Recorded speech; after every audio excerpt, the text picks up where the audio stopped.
Hi అండి, అందరికీ good morning.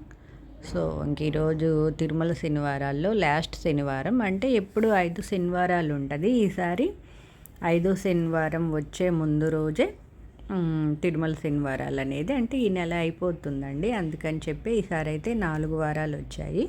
So అసలు తిరుమల శనివారాలు అంటే ఏంటి, ఎందుకు అలా పిలుస్తారనేది చెప్తా అండి.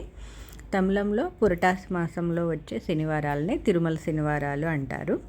సాక్షాత్తే కలియుగ దైవం భూమి మీద అవతరించిన మాసం పురటాసి మాసం.